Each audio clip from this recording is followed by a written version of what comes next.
जय हिंद। विद्यार्थियों, मैं यहाँ बात करूंगी प्रगतिवादी काव्य के विषय में। प्रगति शब्द का अर्थ ही है आगे बढ़ना, किंतु हिंदी में प्रगतिवादी शब्द का प्रयोग इस अर्थ में नहीं होता, बल्कि जो विचारधारा राजनीतिक क्षेत्र में साम्यवाद या मार्क्सवाद कहलाता है। और साम्यवाद में शोषक वर्ग और शोषित वर्ग, दो वर्ग आते हैं।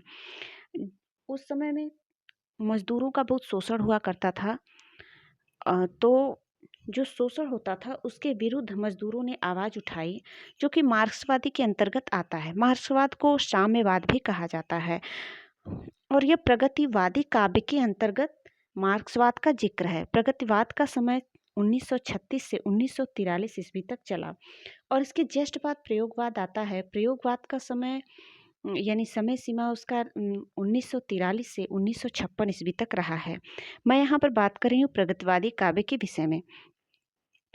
तो साहित्यिक क्षेत्र में यानी प्रगतिवादी काव्य के समय में जो विचारधारा राजनीतिक क्षेत्र में साम्यवाद या मार्क्सवाद कहलाई, वही साहित्यिक क्षेत्र में प्रगतिवाद के नाम से जानी जाती है। इस प्रकार हम कह सकते हैं कि साम्यवादी विचारधारा के अनुरूप लिखी गई कविता प्रगतिवादी कविता है।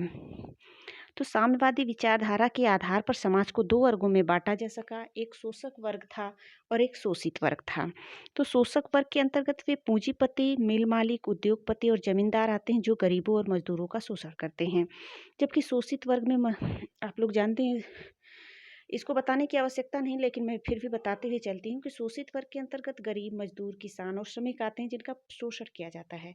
साम्यवादी विचारक समाज में समता स्थापित करना चाहते हैं और यह चाहते हैं कि शोषण की प्रक्रिया बंद हो। इसलिए प्रगतिवादी कविता भी शोषण का विरोध करती है।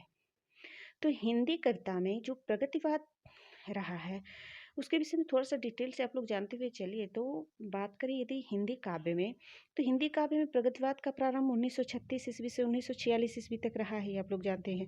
1936 ईस्वी से 43 ईस्वी की कविता प्रगतिवादी कविता कही गई। हिंदी साहित्य के वे कवि जिन्होंने साम्यवादी विचारधारा से प्रभावित होकर काव्य रचना की, प्रगतिवादी कवि कहलाए। प्रगतिवादी कवि में देखिए केदारनाथ अग्रवाल, नागार्जुन, रामविलास शर्मा, शिवमंगल सिंह सुमन, डॉक्टर रांगे राघव और त्रिलोचन शास्त्री जी हैं। ये वे कवि हैं जिन्होंने प्रगतिवादी कविता लिखी और प्रगतिवादी कवि कहलाए। इनका नाम मैं फिर से लेना चाहूँगी ताकि आप लोगों को याद हो जाए। केदारनाथ अग्रवाल, फिर आते हैं नागार्जुन, रामविलास शर्मा, शिवमंगल सिंह सुमन, डॉक्टर रांगे राघव और त्रिलोचन शास्त्री। इसके बाद देखिए प्रगतिवाद को मार्क्सवाद का साहित्यिक संस्करण कहा गया। प्रगतिवादी काव्य में शोषण का विरोध एवं शोषितों के प्रति सहानुभूति दर्शाई गई। साम्यवादी यानी मार्क्सवादी विचारधारा से प्रभावित होकर काव्य की रचना करने वाले कवि प्रगतिवादी कवि कहे जाते हैं। प्रगतिवाद के प्रमुख कवियों के नाम हमने अभी बताया, लेकिन फिर से मैं बताना चाहूँगी। नागार्जुन, केदारनाथ अग्रवाल, शिवमंगल सिंह सुमन, त्रिलोचन और रांगे राघव। लखनऊ में सन 1935 में सज्जाद जहीर एवं मुल्कराज आनंद के प्रयासों से प्रगतिशील लेखक की संघ की स्थापना हुई। प्रगतिशील लेखक संघ का प्रथम अधिवेशन 1936 ईस्वी में लखनऊ में प्रेमचंद्र की अध्यक्षता में संपन्न हुआ। कुछ प्रगतिवादी कवि और उनके काव्य के विषय में बात कर लेते हैं। देखिए नागार्जुन जी हैं। नागार्जुन का जीवन काल 1911 से 1998 ईस्वी तक रहा है। इनकी रचनाएं युगधारा, जो कि 1956 ईस्वी में प्रकाशित हुई। दूसरी है सतरंगे पंखों वाली 1959 ईस्वी में। तीसरी प्यासी पथराई आंखें 1962 ईस्वी में। और भस्मांकुर, तुमने कहा था, इत्यादि इनकी रचनाएं हैं। देखिए इनकी प्रसिद्ध कविताएं हैं प्रेत का बयान, काली माई, अकाल और उसके बाद, आओ रानी हम ढोएं पालकी, वे और तुम, पाषाणी, सिंदूर तिलांकित झील, रविंद्र के प्रति। ये तो इनकी कविताएं। इसके बाद इनके उपन्यास को देखिए।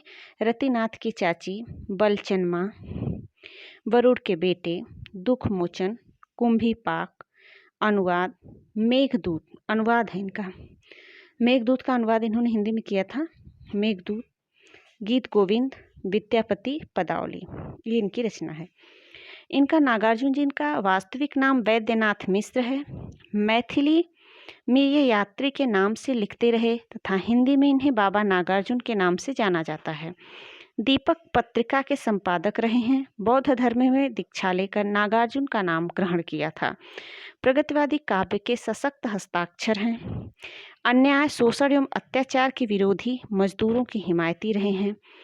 इनकी व्यंग्यपरक रचनाओं को जाना जाता है, यानी व्यंग्यपरक रचनाओं के कुशल शिल्पी इनको कहा गया है। इसके बाद केदारनाथ अग्रवाल जी आते हैं। 1911 ईस्वी में इनकी कुछ रचनाएं हुई, जैसे युग की गंगा, नींद के बादल, फूल नहीं रंग बोलते हैं, आग का आईना, समय समय पर, अपूर्वा।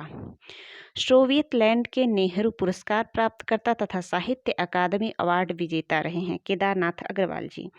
साम्यवाद के प्रति दृढ़ आस्था थी इनकी। ये पेशे से वकील हुआ करते थे। इसके बाद शिवमंगल सिंह सुमन आते हैं। इनकी रचनाएं हैं हिल्लोल, जीवन के गान, प्रलय सृजन, विश्वास बढ़ता ही गया, पर आंखें नहीं भरी। ये दोनों अलग अलग हैं। जैसे विश्वास बढ़ता ही गया, यह अलग इनकी रचना है, और पर आंखें नहीं भरी ये अलग रचना है।